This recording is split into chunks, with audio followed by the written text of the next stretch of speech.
Hi, this is Jeannie from Metal Dollhouse Rescue. Today I'm going to share one of my dollhouses with you, and it's a new dollhouse that I haven't had very long. In fact, it's my newest one, and I'm going to share with you what my process looks like when I get a new house and how I might assess it. And I'm also going to talk to you about Wolverine houses. Now, as a collector, I started collecting in January or February of 2022. Prior to that, I had my childhood dollhouse, and I had one that I'd gotten at a garage sale about 10 or 15 years ago. I don't really recall. And I have them in my doll room, in my playroom. I let my grandkids play with them.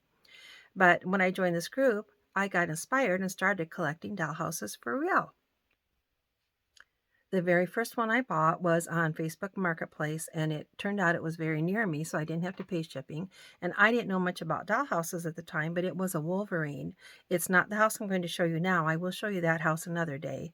But since then, I'm at number 16 houses now, and this is my most recent one. And I got it at an antique store a couple of weeks ago, and it's very dusty and dirty. But I want to show it to you first because it really needs cleaned. And I held off on cleaning it so I could make this little video and show you what I do with it when I get a new house.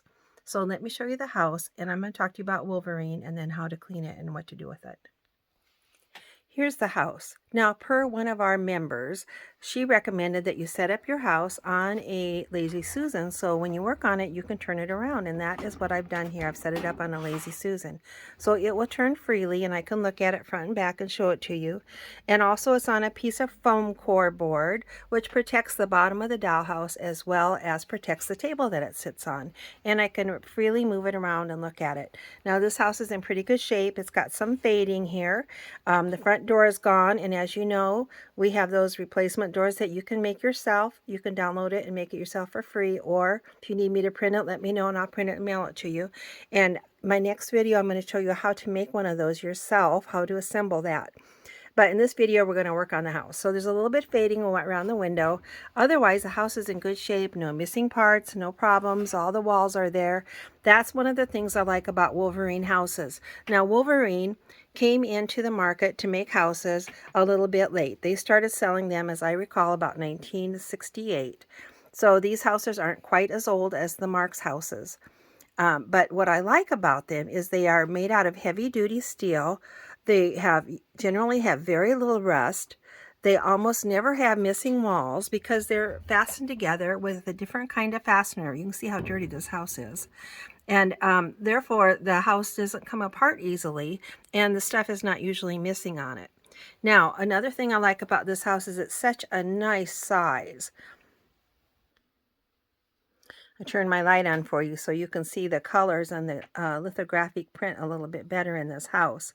It's such a nice size. The rooms are nice and big. There's a lot of room to put your furniture. And the other thing I like about this house is it will accommodate well either the 1/16 size or the 1/24 size.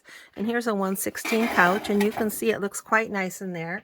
And the 1/24 couch looks a little small, but like in the kitchen, I don't have a lot of kitchen furniture here, but you can get a lot of furniture in your kitchen. It looks really nice. There's the 1/24 couch. It looks a little bit small. Now, one bad thing about this house is when you put your furniture in against the wall, because of those little ledges, it can make your furniture want to tip. Just the weight of the furniture will make it want to tip over. Now you can easily correct that by putting a little cardboard under it, when that little space under there to hold it up. You can use some like fun tack on the back, maybe a little bit of double stick tape, or I've seen a lot of our people in our group use those little magnets and put them on, you glue them on your furniture, and then they'll stick to the wall without your furniture falling down all the time. So that is the one downside of this house. Otherwise, they're a lovely, lovely house. I'm going to clean it, and I'm going to let you watch me clean it. I use two kinds of cleaner. I like to use Awesome Cleaner from the Dollar Tree, which I'm not using today. Today I'm using this. It's called Spray 9. My husband recommended it to me. He uses it in cars and on cars a lot. It is a cleaner and degreaser, so if there's any oil marks or fingerprint marks, it'll remove those for you. The other thing I like to use is, this is just regular rubbing alcohol in a spray bottle.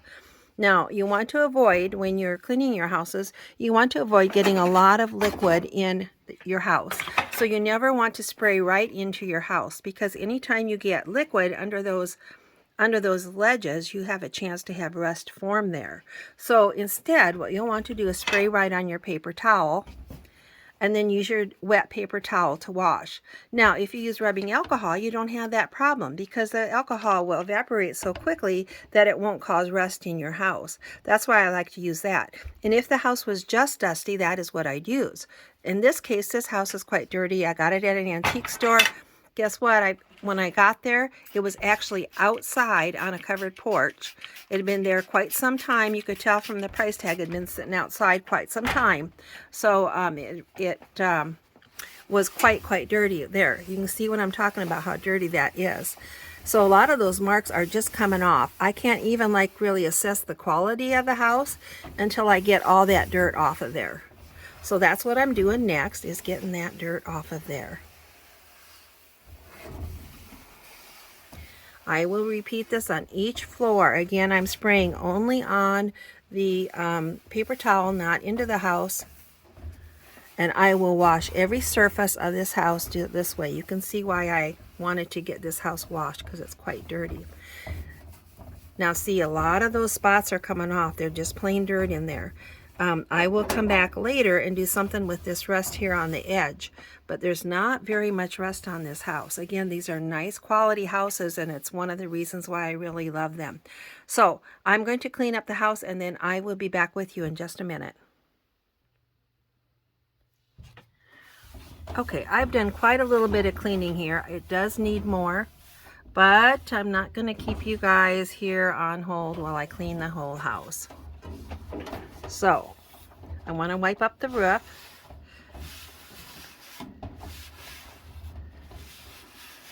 And then I'm going to show you what I'm going to do with this bent wall, because it's typical when you get your houses, not so much Wolverine, but other houses, it's typical that there might be a wall that's bent or crooked, or a floor, and we fix them both the same way.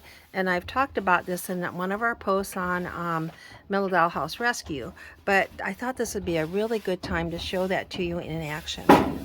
Look at that paper towel. We're ready for another new paper towel, I think. Now this house is also missing its chimney, but I have already made a replacement for it, and these chimney replacements are available to you on Middle Dollhouse Rescue. And this is what it looks like.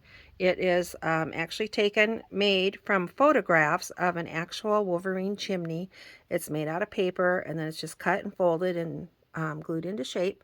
And so it'll fit up here just because it's custom made for this house from an original. It will fit up there just like perfect, and it'll go on there when the house is all clean and ready to go. Now here we got a little spot that I can probably just bend up. I probably won't do much to that other than just try to bend it with my fingers. A little concave, but not bad. But this is the wall I'm concerned about, and I'm going to show you, after I clean it a little more, I'm going to show you how I actually will straighten that out. Hopefully we can get it perfectly straight. Now this dot is the screw from down below. So again, this house is, remember, like screwed together, fastened together tightly. So if you needed to disassemble it, honestly, I think it could be done, but I've never disassembled one. You don't just bend the tabs like you do on a Mark's house. On the plus side, that means there's no broken tabs, because this house doesn't have tabs. Another great feature of this beautiful house. Look at those pretty colors. Now, you know, sometimes we talk about, well, maybe we want a house that doesn't have a nursery. This room could be a nursery, or it doesn't have to be. It doesn't have any child graphics on the walls. So it could be a child's room, or it could be, it's got an adult picture there on the wall. Or it could be another bedroom, and then here's your large master bedroom. Again, it's got beautiful, beautiful graphics, and the house still needs more cleaning done. Okay. Let me show you how to straighten that wall out.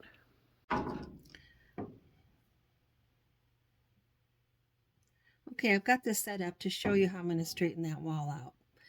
First, my first thing I use is a piece of, this is a piece of hardwood flooring. You could use a 2x4, anything that's relatively hard. This one's probably a little long for what I need. It's about, 15 inches long. You just need a little short piece of wood for this. 6 or 8 inches long, and I'm going to slide it back on the side of the, like if I want the wall to go that way, That's where the wood is on the other side. Because the other tool I have is a hard rubber hammer. And this hammer I'm going to use to gently tap on the wall here on the bend. Tap, tap, tap. I'll start very gentle and I'll tap a little harder until I get that into place. So repeat that until you have it nice and straight. Okay, so I did that off camera so you didn't get annoyed with a bunch of clanging as I banged away at that. I started out gentle and I banged it a little harder and a little harder. Here you can see the angle a little better. I did it on this side, but I had the board.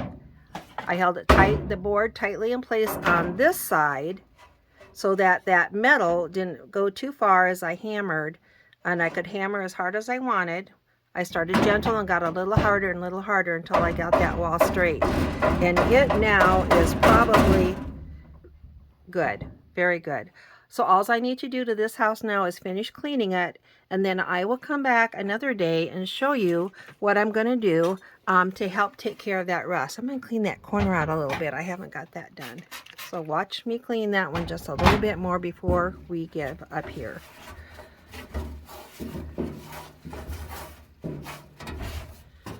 Cute house, really nice graphics. The inside has very little fading, very little rust, just maybe a little tiny bit here and there.